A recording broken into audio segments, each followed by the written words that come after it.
Lo llaman el gran juego. Pero los espías arriesgan su vida en serio.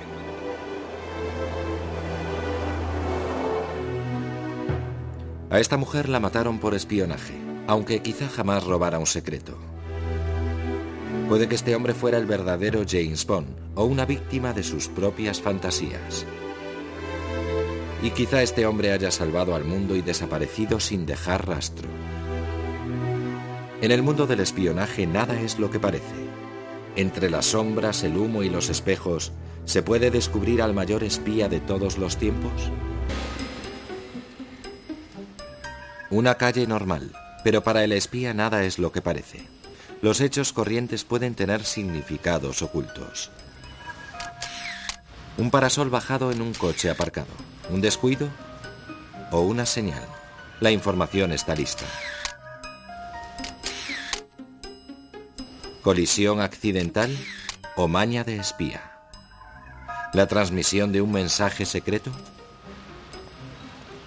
Empleados de la compañía telefónica, ¿reparan las líneas o las pinchan?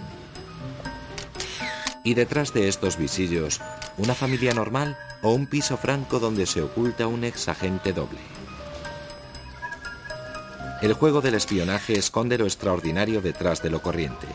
Los participantes manejan trampas y engaños, seducción y traición.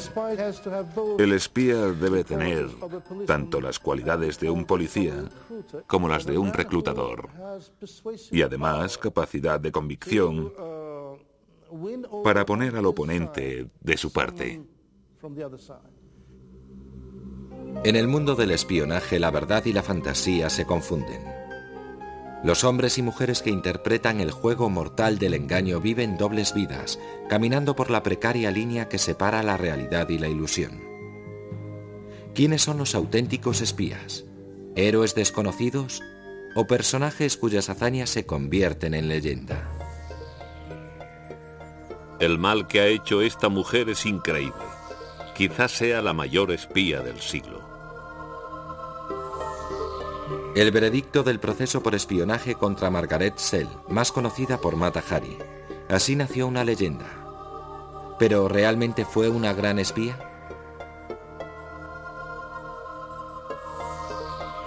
A principios del siglo XX en París ya crecía la leyenda de Mata Hari, exótica bailarina, cortesana que seducía a los ricos y poderosos de Europa.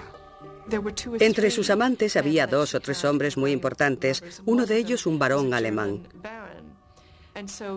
No solo tenía conexiones con la élite parisina, también tenía relaciones muy influyentes en Alemania. Cuando Francia y Alemania se enzarzaron en la Primera Guerra Mundial, Mata Hari aprovechó la oportunidad para cobrarse sus poderosas conexiones y su exótica reputación. A los espías alemanes les atrajo su pasión por los uniformes. Si llamaban una vez a la puerta era el agregado alemán. Entraba y decía, sabemos que vuelve a París.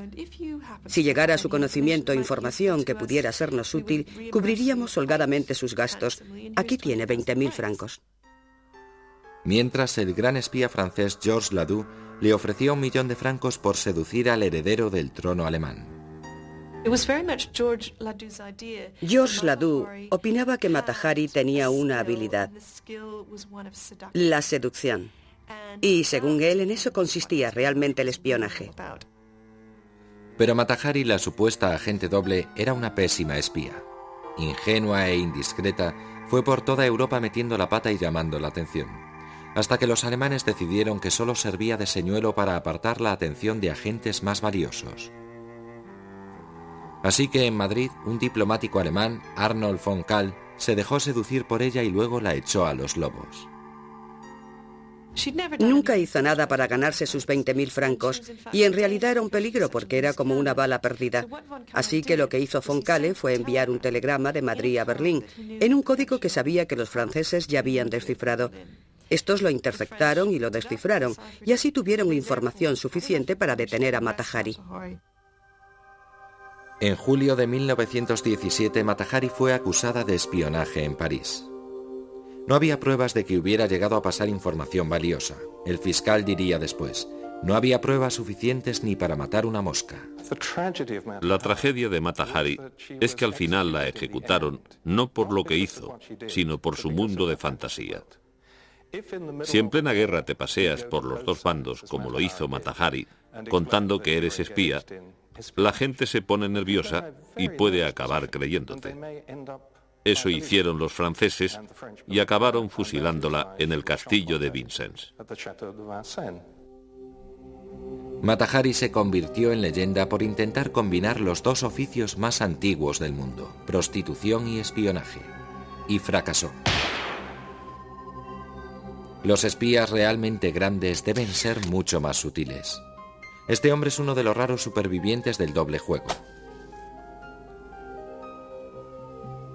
Oleg Gordievsky fue agente del KGB, pero también espió para Occidente.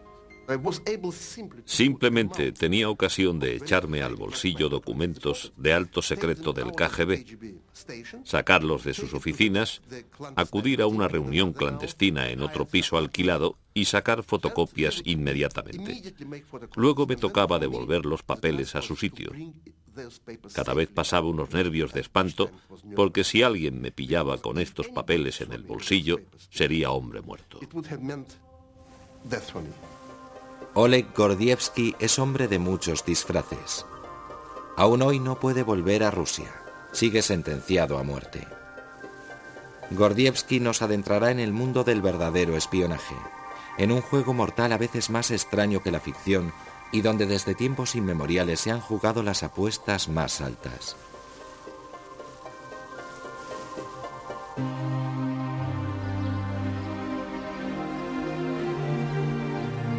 Moscú, donde hasta el clima se confabula para ocultar una de las organizaciones más brutales que ha conocido el mundo. Esta es la sección extranjera del KGB, los servicios secretos de la antigua Unión Soviética. El KGB era una organización de una crueldad inhumana. Mataba incluso a los suyos. Mandó a millones a la cárcel. Exterminó a gente fuesen cuales fuesen su nacionalidad o sus opiniones políticas. Había informes secretos, actividades de inteligencia como reclutar informadores en países extranjeros. Se exigía un gran nivel de conocimiento sobre esos países extranjeros. Así que parecía un reto. Por eso entré en el KGB. Desde su central en la prisión moscovita de Lubianka, las operaciones de inteligencia del KGB se extendían por todo el mundo, contribuyendo al clima de intriga que ha definido nuestra visión del espionaje. Pero el juego brutal interpretado por el KGB durante buena parte del siglo XX empezó hace miles de años. El espionaje es casi tan antiguo como la propia historia. El Antiguo Testamento habla de los 12 espías que envió Moisés a Canaán para preparar el camino a los hijos de Israel.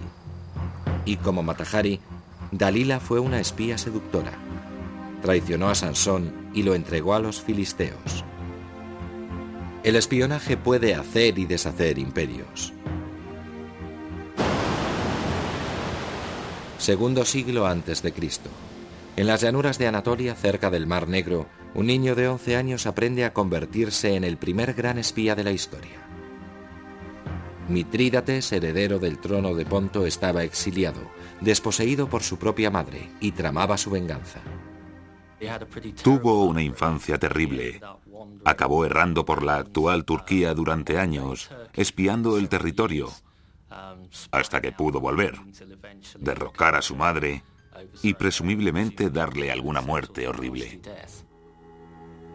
Mitrídates aprendió de joven el arte del espionaje y aplicó sus lecciones con brutalidad.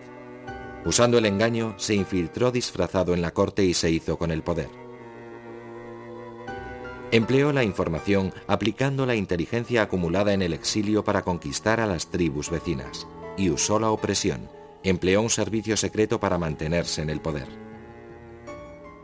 De ahí nos viene el mito Mitrídates, el rey que todo lo ve. Él mismo salía y te espiaba. Esa es la idea. El rey que se disfraza en su palacio y salta el muro de noche, de modo que te paras a hablar con un viejo mendigo en el mercado y al día siguiente te arrastran a palacio y te decapitan porque en realidad era el propio rey. Una vez asegurada la base de su poder, Mitrídates utilizó la inteligencia militar para extender su imperio. Invadió Crimea, marchó sobre Grecia y lanzó una cruzada para expulsar a los romanos de Asia Menor. Una vez que entró en guerra con los romanos, parece que la mayor parte de sus conquistas las llevó a cabo entrando en contacto con gente en las ciudades e islas griegas que eran partidarias de expulsar a los romanos.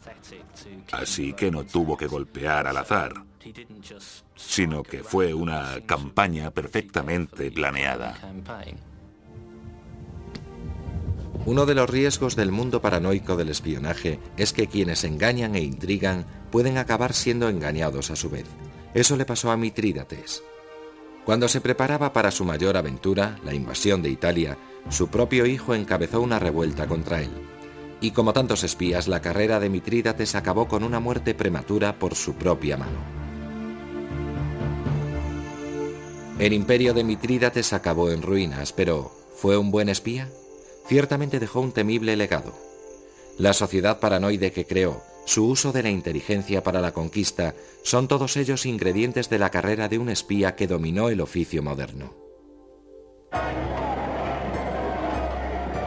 1917. En Rusia la revolución lleva a los bolcheviques al poder. El recién nacido Estado soviético intenta aplastar a sus enemigos. La lucha contra las fuerzas de la contrarrevolución la encabeza el lugarteniente más entusiasta de Lenin, Félix Dzerzhinsky. Creía en el sueño revolucionario. Se había endurecido con la experiencia de la persecución y la cárcel bajo el régimen zarista. Pero tras la Revolución de Octubre, no dudó en usar cualquier método que estimara necesario para asegurar la supervivencia del régimen bolchevique. Desde su cuartel general en la prisión moscovita de Lubianka, Félix de Hierro, como se le dio en llamar, fue el cerebro del estilo inflexible con que el KGB trató a sus enemigos políticos, tanto en casa como en el extranjero. A principios de los años 50, una organización italiana de derechas editó un libro sobre los campos de concentración y los trabajos forzosos en la Unión Soviética. Por entonces el KGB en Italia, con ayuda de informadores o agentes secretos, destruyó los almacenes donde estaban los libros recién impresos, listos para la venta. Lo destruyeron rociándolo de un líquido venenoso y maloliente. Fue una de sus operaciones más interesantes. No fue muy agradable, pero el KGB nunca fue una organización agradable precisamente. Como antes hiciera Mitrídates, Félix Dzerzhinsky usó la inteligencia no solo para la opresión interna, sino también para la expansión en el exterior. El KGB se hizo experto en el reclutamiento de agentes extranjeros en favor de la causa comunista. Solo había tres métodos: la afinidad ideológica, es decir, gente dispuesta a trabajar por sus convicciones. La segunda categoría, los intereses materiales, o sea, por dinero. Y la tercera se llamaba eufemísticamente psicológica, motivos psicológicos, pues así se llamaba al chantaje, al simple chantaje. Los reclutadores del KGB se apuntaron a algunos éxitos sonados. Kim Philby, diplomático, enlace de la CIA y posible jefe de la inteligencia británica. Un comunista comprometido que huyó a la Unión Soviética en 1963. Arne Treholt, miembro prosoviético del gobierno noruego, que entregó a los rusos los secretos de la defensa antisubmarinos de la OTAN. Y Aldrich Ames, el espía del $1.000.000, un exoficial de alto rango de la CIA que pasó el resto de su vida entre rejas por traición. Era un bastardo y un cínico. Lo hizo por dinero. Entregó a mucha gente. Yo era agente británico, y además de mi caso, muchos agentes americanos fueron ejecutados por su culpa.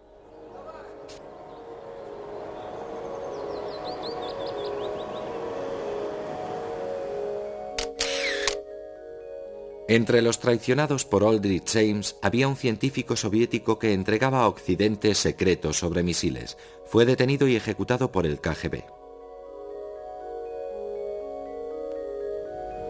Pero el KGB hacía algo más que reclutar espías. Félix Dzerzhinsky enseñó a su servicio secreto el juego del engaño a gran escala.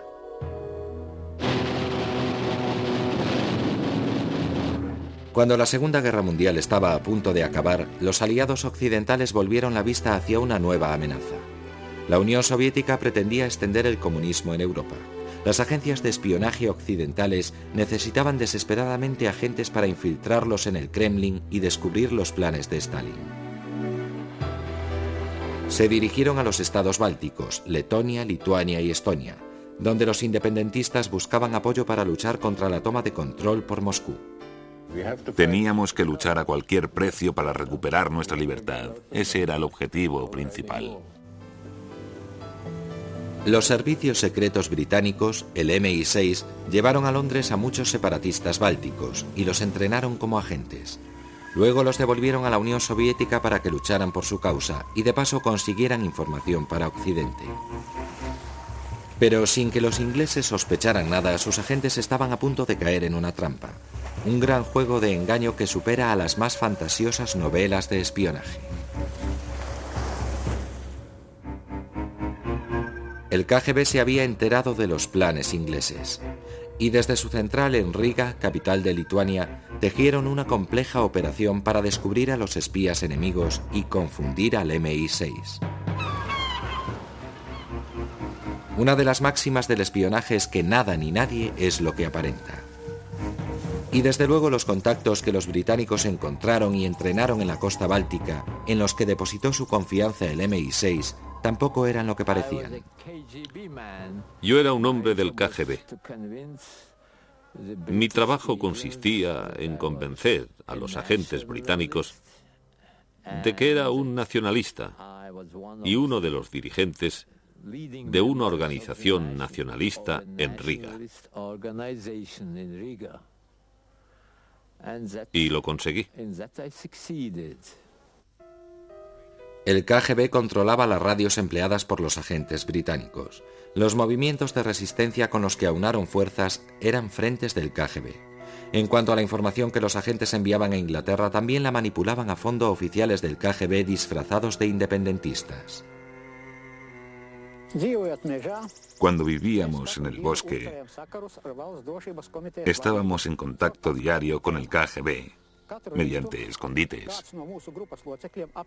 Cada día pasábamos por el buzón para enviar a Moscú un informe sobre nuestras actividades y transmitir los mensajes recibidos de Londres. A través de esos mismos escondites también recibíamos la información que teníamos que enviar al MI6. Así era como desinformábamos al gobierno británico. Teníamos allí un buzón. Después de utilizarlo, era fácil de camuflar.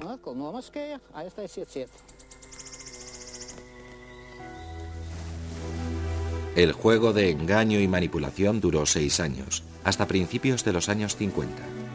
Durante todo este tiempo se tuvo engañado al MI6, que aceptaba sin rechistar la desinformación del KGB.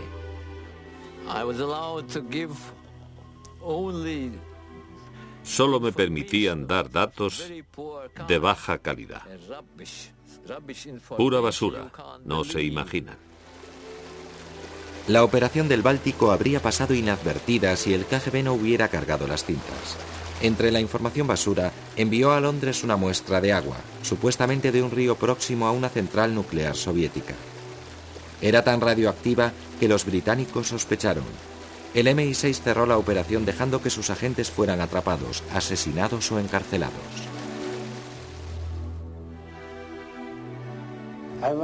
Estuve engañado desde el principio. Caí en la red de la inteligencia soviética. ¿Para qué correr tantos riesgos? Todos esos sufrimientos, esas vidas rotas, ¿de qué sirvió? El golpe del Báltico, el juego mortal de engaño del KGB, fue producto del genio de Félix Dzerzhinsky. Y aunque ahora se haya retirado su estatua de Lubianka, su legado perdura en la Rusia postsoviética. Su retrato sigue colgado en los despachos de los servicios de seguridad e inteligencia rusos. Y en las escuelas especiales se siguen enseñando sus hazañas. ¿Fue Félix Dzerzhinsky el mayor espía del siglo XX? ¿O corresponde ese honor a una figura del otro bando, aún más escurridiza?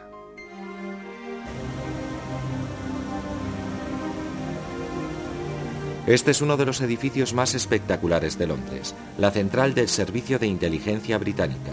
El SIS, también llamado MI6, es un rascacielos fortificado que se alza a orillas del Támesis. Su fachada futurista contrasta con los humildes orígenes de la organización a comienzos del siglo XX. El espionaje inglés empezó como pasatiempo de caballeros, que hacían turismo por los puntos conflictivos del mundo, desde la frontera india hasta Europa Central, con un manual en una mano y un cuaderno secreto en la otra. Durante las vacaciones de verano, civiles patriotas, oficiales del ejército e incluso Boy Scouts, entre ellos su líder, Sir Robert Baden-Powell, iban al continente y disfrutaban buscando información útil por ahí y entregándola al Ministerio de la Guerra o al Almirantazgo a su regreso. En aquella época había más espías en las novelas populares que en la realidad. Y los pocos espías de verdad vivían vidas románticas espectaculares. El que más, Sidney Reilly, el as de los espías, que inspiró el personaje de James Bond. Sidney Reilly fue uno de los embaucadores de más éxito y uno de los espías más dotados del siglo. Cuando empezó a trabajar para la inteligencia británica no tenía un duro. Por su primera misión probablemente le pagaron su sueldo, pero eso fue todo. A su regreso tropezó con un pastor religioso casado con una mujer joven. Estaba claro que el pastor tenía algún dinerillo, y Reilly cortejó a la mujer a su regreso a Londres. Y al poco lo mató, quizá con veneno, y se casó con la viuda. Sidney Reilly, espía y caballero, dirigió por su cuenta varias operaciones contra Rusia y la revolución bolchevique.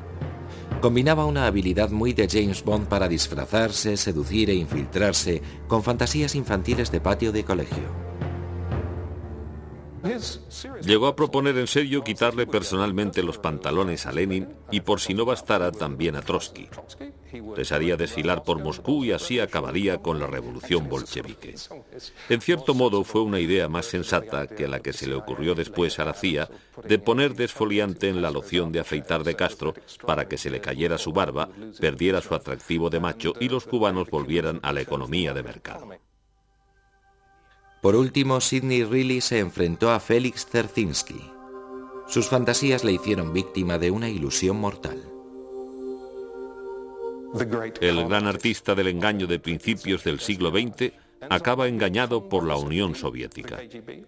El KGB monta una falsa organización formada por supuestos antibolcheviques clandestinos. Le piden a Reilly que acuda en su ayuda. Sidney Reilly así lo hace y al poco lo detienen, le interrogan y le matan por la espalda de un disparo en la cabeza. Como Sidney Reilly, toda Inglaterra despertó bruscamente de sus sueños de fantasioso espionaje con la amenaza de la guerra. Cuando a principios de siglo Alemania acumulaba su poder militar, una fiebre del espionaje recorrió Gran Bretaña. La gente creía ver por todas partes agentes alemanes disfrazados de camareros, peluqueros y turistas. La histeria colectiva fue tal que el gobierno británico tuvo que crear el primer servicio secreto profesional del mundo, el MI6.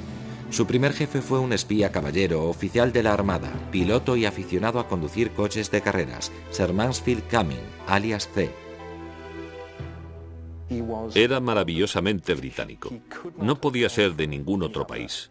Era brillante y muy excéntrico. Le encantaba toda la parafernalia del espionaje. Le gustaban las tintas secretas. Tenía un laboratorio donde probaba todas estas tintas y demás. En 1909, los primeros reclutas estrenan la escuela de espionaje de Whitehall Court, en el corazón de Londres. Contra todas las normas, uno de ellos lleva un diario. Eso nos permite reconstruir la formación de un agente británico. La vida de un espía, les enseñó C, podía ser muy atractiva. Os animamos a ligar con las agentes enemigas y usarlas de tapadera para obtener información. Pero si la seducción y el engaño fallaban, las consecuencias podrían ser mortales. El primer deber de vuestros captores es sacaros el máximo de información por cualquier medio. Esta lección es muy solemne. Hay que ser lógico sobre la propia muerte y pensar en ella a fondo. Hay hombres valientes que jamás se clavarían un cuchillo, pero no dudarían en pegarse un tiro. Otros no soportarían la visión de una aguja, pero no les costaría trabajo tragar una pastilla.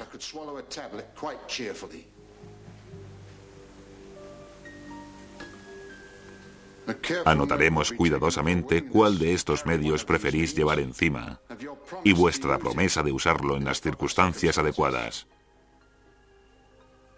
La muerte es una opción viable. En 1914 la amenaza alemana se volvió real. Los caballeros británicos, convertidos en jugadores profesionales, entraron en guerra. La Primera Guerra Mundial se libró en las trincheras, una toma agónica y sangrienta del territorio. Para los comandantes aliados, la información sobre la posición de las fuerzas alemanas resultaba vital. La inteligencia británica se prestó voluntaria. Mejoramos en la decodificación, los interrogatorios a prisioneros de guerra y también en lo que se daría en llamar inteligencia de imágenes, las que obtienes sobrevolando las fuerzas enemigas, aunque por entonces no podíamos adentrarnos mucho tras sus líneas, y a la larga, hacia el final de la guerra, también teníamos una red de espionaje que cubría toda la zona ocupada del norte de Francia y Bélgica. La Dame Blanche, la Dama Blanca. La Dama Blanca fue creación de uno de los agentes más brillantes de C, el capitán Harry Landau, que supervisó las labores de vigilancia de las tropas alemanas en su avance en tren hacia el frente. Sus agentes se organizaban por células, unidades independientes que tenían un nombre en código individual, y los agentes que se desperdigaron por Francia y Bélgica fueron los que menos llamaban la atención en tiempos de guerra: mujeres jóvenes. Estaban obligadas a alojar a oficiales alemanes y no se perdían palabra del enemigo. Un día me dijeron que podía sumarme a ellas. Y recuerdo que mi madre me dio a leer un papel con la promesa de no contárselo a nadie. Aguantar lo que fuera antes que traicionar a la causa. Estábamos todas decididas a morir antes que traicionar a la causa. Hablábamos con los soldados a los que alojábamos, sobre todo con los cocineros. Preguntábamos de dónde eran, si tenían familia. Al cabo de un par de días nos lo contaban todo.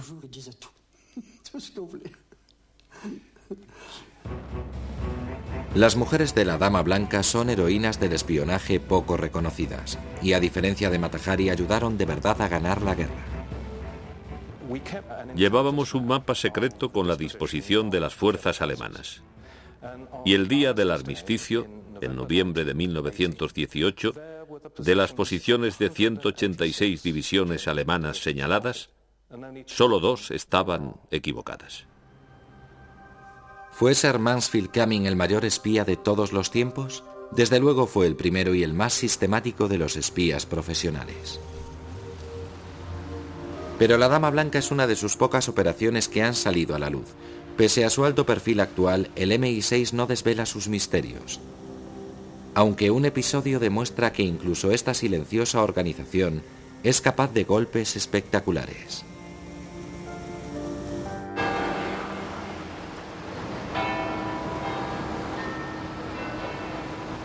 La historia empieza en 1974 en Dinamarca.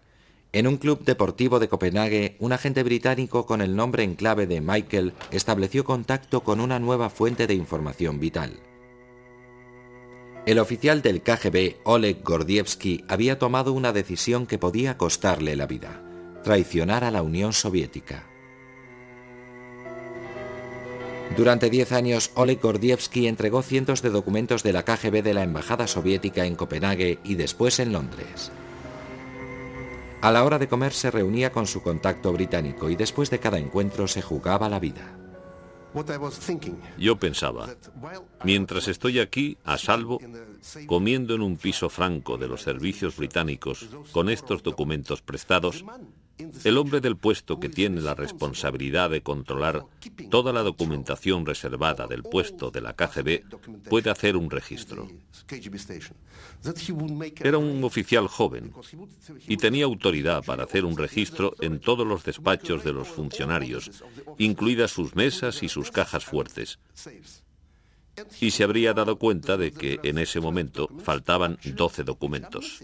Entonces no tendría más que esperar a que alguien regresara con ellos y volviera a dejarlos en la caja fuerte. Así que eso es lo que me esperaba cada vez, sí. ¿Dormía usted por las noches? Muy mal, sigo usando somníferos. En 1985, la pesadilla de Oleg Gordievsky se hizo realidad.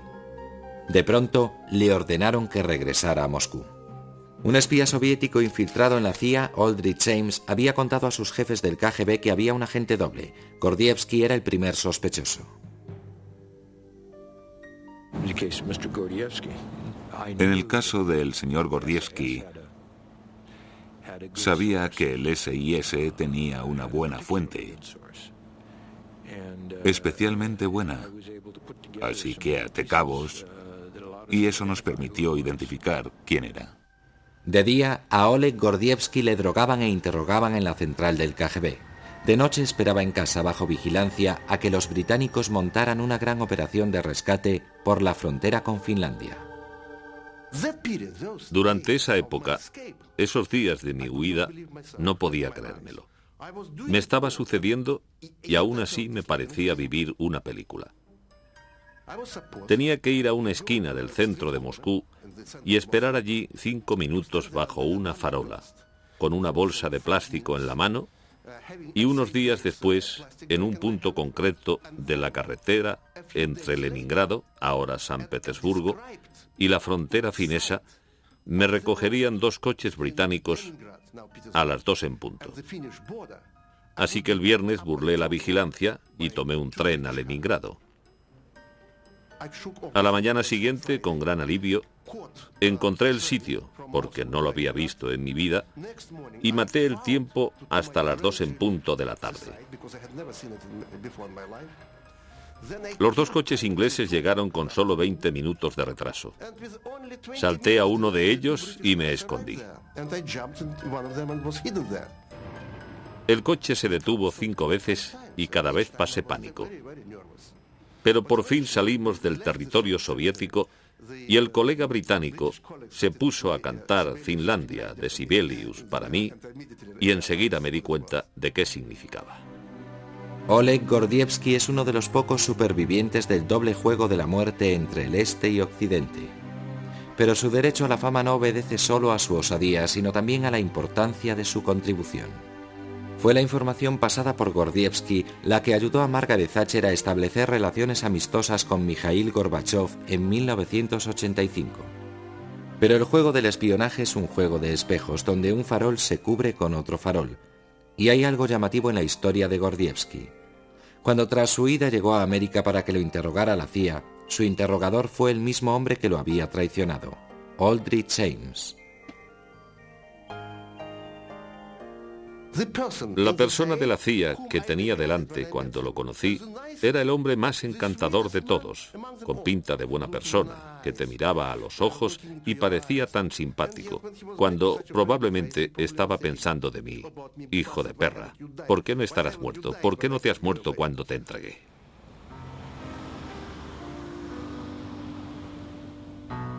Springfield, Massachusetts. En un edificio de oficinas del centro, Robert Miropol trabaja en su fundación privada en favor de la educación infantil. La tranquilidad de su actividad diaria contrasta con el lugar que ocupa Robert en la historia de América. Junto con mi hermano, me corresponde el dudoso honor de ser el único hombre de la historia de América cuyos padres han sido ejecutados por el gobierno. Sus padres eran Julius y Ethel Rosenberg, los comunistas de Nueva York que supuestamente robaron el secreto de la bomba atómica.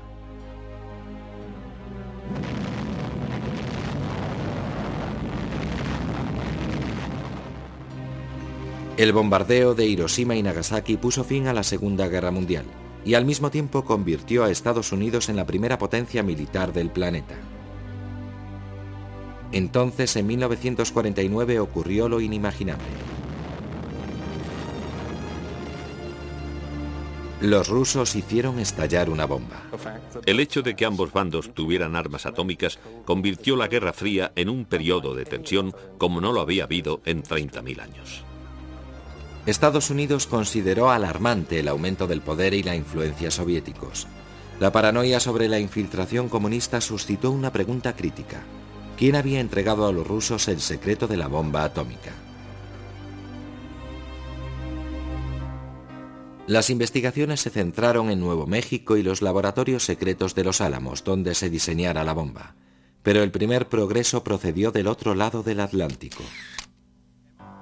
El MI5 descubrió los primeros indicios de una red de espionaje al detener a un espía comunista y antiguo científico del Proyecto Manhattan, Klaus Fuchs. Fue reclutado nuevamente por la inteligencia soviética en Nueva York. Le dijeron que fuera a un punto del East Side de Nueva York llevando una pelota de tenis en la mano y que buscara a alguien, un correo soviético, que llevaría un par de guantes puestos y otro en la mano. Así fue como estableció contacto. Harry Gold confesó ser un correo y condujo al FBI hasta David Greenglass, que había trabajado en Los Álamos, y Ruth, su mujer. Los Greenglass a su vez condujeron al FBI a la hermana y cuñado de él, Ethel y Julius Rosenberg. El caso del gobierno contra mis padres fue sencillo. Acusaron a mi padre de haber reclutado a David Greenglass para que robara el secreto de la bomba atómica y se lo entregara a un espía llamado Harry Gold. Tanto Gold como Greenglass testificaron que se conocieron en Albuquerque, en Nuevo México, en junio de 1945, y que a cambio de $500, David Greenglass entregó a Harry Gold los bocetos que constituían el secreto de la bomba atómica. El juicio, celebrado en 1951, fue denunciado como caza de brujas, y dentro del tribunal el jurado escuchó testimonios de que Julius y Ethel Rosenberg habían sido los cabecillas de una conspiración. No había pruebas físicas contra mis padres, solo testimonios orales. Unos testigos decían que se habían mantenido ciertas conversaciones. Ethel y Julius Rosenberg ordenaron a David y Ruth Greenglass que fueran a Los Álamos y robaran el secreto de la bomba atómica. Y había otros testigos, mis padres, que dijeron sí, hablamos con David y Ruth Greenglass. A fin de cuentas, Ethel Rosenberg y David Greenglass son hermanos. Claro que se vieron, hablaban a menudo, pero no hablaban del secreto de la bomba atómica. Así que, ¿a quién iba a creer el jurado? En abril de 1951, el Tribunal Federal del juez Kaufman declaró culpable a la pareja y la sentenció a morir en la silla eléctrica por delito de traición. En realidad fueron condenados por un cargo menor, conspiración.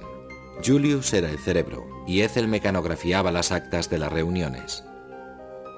Murieron en 1953 en la cárcel de Sing Sing, pero en este caso sigue habiendo un misterio. Buena parte de la evidencia no resiste un escrutinio, como por ejemplo la sugerencia de que Gold, Greenglass y Julius Rosenberg estaban vinculados. Gold y Greenglass testificaron que Harry Gold se presentó diciendo, «Me envía Julius». Eso implicaba a mi padre. Pero tenemos un documento del FBI, actas de una reunión entre los dos organizada para limar discrepancias de sus versiones, y según ese documento, Greenglass dice, «Puede que fuera Julius», y Gold dice, «No lo sé, tal vez». Así que se sentaron allí con el FBI para intentar montar toda la historia, y tenemos un documento que lo demuestra. Y luego están los bocetos, el llamado secreto de la bomba atómica. El gobierno tenía una lista de testigos que incluía a los mejores científicos, gente como Robert Oppenheimer, pero nunca los llamaron a declarar. Ningún científico testificó jamás que mis padres habían robado algún dato valioso. Cuando se publicaron esos bocetos y se los enseñaron a científicos atómicos, se echaron a reír y dijeron que no valían para nada. La polémica sobre los Rosenberg lleva durando 40 años. Hace poco la inteligencia americana divulgó información sorprendente en un intento de zanjar el asunto. Los mensajes de Venona son mensajes soviéticos en clave descifrados, algo demasiado secreto en tiempos del proceso que parecen confirmar algo que en el tribunal solo se pudo sugerir. En ellos aparece a menudo el alias de Julius Rosenberg, liberal. En el mensaje cifrado también aparece el nombre de Ethel Rosenberg, pero también se la identifica sin código, así que la culpabilidad de los Rosenberg está clarísima, aunque eso no quita que fuera un atropello enviarlos a la silla eléctrica. Pero los mensajes de Venona tienen muchas lagunas. Pese a haber sido revisados varias veces, probablemente no sean prueba suficiente. Si los aceptas tal cual, te das cuenta de que dicen dos cosas: que Julius Rosenberg estaba implicado en el espionaje no atómico y que Ethel Rosenberg no era una espía. Lo puedes adornar como quieras, pero si tienes un documento americano que dice que Ethel Rosenberg no hizo nada y has ejecutado a esa persona, no queda nada bien. En el caso de Julius y Ethel Rosenberg hay una última ironía. Procede de Cambridge, Inglaterra, donde hace poco un científico de los Álamos jubilado, Theodore Hall, ha sugerido que él también fue espía atómico soviético. En una declaración muy interesante, dijo que llegó a hablar con sus jefes del KGB de confesar para salvar las vidas de Julius y Ethel Rosenberg. Pero ellos dijeron, no. La importancia de los Rosenberg quizás se deba al misterio que les rodea. ¿De verdad tuvieron entre manos el mayor secreto del siglo XX? ¿Y de verdad murieron por él?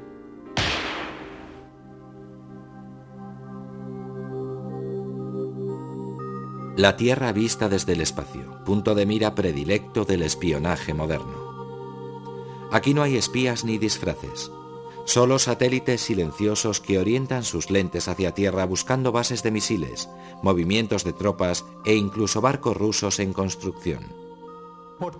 Por ejemplo, pueden ver que hay un Volkswagen Escarabajo aparcado junto a un Volkswagen Passat. Se puede ver la diferencia que hay entre los dos. Para eso se emplean sensores ópticos visuales, pero también puedes recurrir a otros medios, como el espectro electromagnético, por ejemplo, y medir el calor que sale de los edificios o el calor que genera el vertido de agua caliente en lagos y ríos procedente de una vasija nuclear.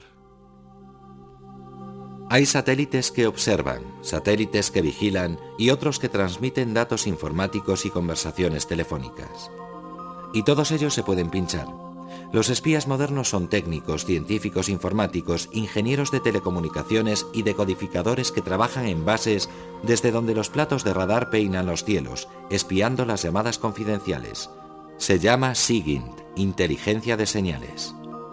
La inteligencia de señales empezó en la Guerra Civil Americana. La Unión tenía muchas líneas de telégrafos, miles de kilómetros, pero los confederados tenían muchas menos, aunque pinchaban a menudo las líneas. Tenían un hombre apodado Lightning Ellsworth, porque le alcanzó un rayo cuando estaba escuchando una línea de la Unión. La guerra de inteligencia electrónica se intensificó durante los años 50, periodo culminante de la Guerra Fría en que el radar occidental captaba las pruebas de misiles soviéticos. Los héroes desconocidos, espías del cielo, realizaban misiones audaces en aviones de reconocimiento que volaban a gran altura como el U-2 para identificar blancos para misiles nucleares. Siempre temía que creyeran que hacíamos algo más que reconocimiento, como un ataque. Como esos objetivos estaban muy diseminados por el sur de Rusia, volábamos en zigzag de un blanco a otro, por despistar, supongo. No sé si eso mejoraba nuestra seguridad. Lo que sí hacía, desde luego, era alargar el vuelo sobre Rusia. Pero recabar información desde una distancia segura solo es una parte del asunto. Desde las vísperas de la Segunda Guerra Mundial, cuando casi toda la inteligencia procedía de fuentes humanas, el tema ha cambiado muchísimo. Ahora cerca del 80% procede de medios técnicos. Así que esos medios técnicos se han vuelto muy importantes, mientras que el valor de los James Bond ha caído en picado. De todos modos, los seres humanos son muy importantes en este negocio, porque alguien tiene que interpretar todos esos datos que se producen. En octubre de 1962, las dos vertientes de la inteligencia, la humana y la técnica, tuvieron que unir sus fuerzas para hacer frente a su mayor desafío. En aquel momento el mundo temblaba en el umbral de una guerra nuclear, la crisis de los misiles cubana. La política de esta nación considerará que cualquier misil nuclear lanzado desde Cuba contra cualquier nación del hemisferio occidental es un ataque de la Unión Soviética a los Estados Unidos que exigirá tomar represalias contra la Unión Soviética. La oposición americana a la revolución de Cuba obligó a Fidel Castro a cerrar filas con Moscú. El presidente soviético Nikita Khrushchev consideraba a Cuba una rampa de lanzamiento hacia los Estados Unidos. En 1962 los aviones U-2 que espiaban Cuba desde las alturas encontraron lo impensable. Lo que más te llama la atención son los indicios de actividad. Cuando observas la selva desde 2.500 metros de altura, si en un sitio ha habido movimientos de excavadoras, deja una señal muy visible en el suelo. Los misiles estaban cargados en lanzaderas de transporte y tapados con lonas. Mientras el mundo contenía el aliento, las dos superpotencias iniciaron frenéticas negociaciones. Los rusos negaron que estuvieran instalando misiles, pero no pudieron refutar las pruebas de los aviones espía americanos que habían detectado los barcos de transporte atravesando el Atlántico. La crisis terminó con un acuerdo secreto y Khrushchev se echó atrás y retiró sus misiles. Kennedy había jugado al póker con los soviéticos y ganó, porque además de fotos se guardaba en la manga información de dentro. La información vital procedía del interior de la Central de Inteligencia Militar Soviética, el GRU. Información sobre la capacidad técnica y la disposición de Moscú a usar misiles nucleares. La fuente era un coronel del GRU descontento, Oleg Penkovsky. Quería atención, reconocimiento, ser el mayor espía de todos los tiempos. Penkovsky ofreció colocar en Moscú varias bombas atómicas en miniatura para hacerlas explotar en caso de necesidad. Él las colocaría encantado en varios sitios de Moscú que consideraba estratégicos. La CIA no aceptó su oferta y prefirió explotar otras ventajas estratégicas de Penkovsky. Sus contactos militares de alto nivel, su acceso a información reservada y su decisión de entregar información en sus viajes al extranjero. Los encuentros eran discretos, por lo menos al principio. En un tranquilo hotel londinense cerca de Marble Arch, en 1961, Oleg Penkovsky se reunió con sus enlaces conjuntos del MI6 y la CIA y empezó una serie de entregas que sumarían más de 5.000 documentos y fotos confidenciales. Nos abría una ventana a la planificación militar soviética, la filosofía de la modernización de las Fuerzas Armadas soviéticas. Nos dio una pista sobre la dirección que tomarían durante los 20 o 30 años siguientes.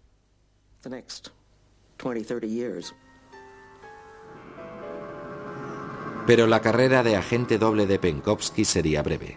Era muy impulsivo. Estaba decidido a entregar cada vez más información. Y los británicos, desoyendo los consejos americanos, quisieron explotar al máximo una fuente tan valiosa. La operación se desbocó y culminó en una chapuza de reunión en Moscú entre Penkovsky y su contacto inglés, el empresario Greville Wynne. El KGB estrechó el cerco. Un día Oleg Penkovsky salió de su piso y aceptó subir al coche de un compañero. Le llevaron a Lubyanka. Entró arrastrando los pies. Estaba hecho una piltrafa. Se dejó caer en un extremo de mi mesa, totalmente hundido, hecho polvo.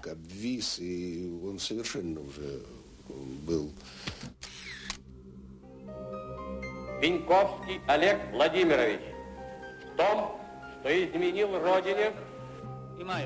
Wynne y Penkovsky fueron juzgados juntos en mayo de 1963. Wynne fue condenado a 8 años, pero luego fue devuelto a Inglaterra en un canje de espías. Oleg Penkovsky no tuvo tanta suerte. El 16 de mayo de 1963, a las 4:30 de la tarde, Penkovsky fue ejecutado. El gran juego ha producido muchos héroes y villanos. Eso depende del punto de vista de cada uno. Pero ¿quién fue el más grande? ¿Félix Dzerzhinsky, maestro de la intriga brutal? ¿O su oponente occidental Sir Mansfield Cumming? ¿Las discretas mujeres de la Dama Blanca?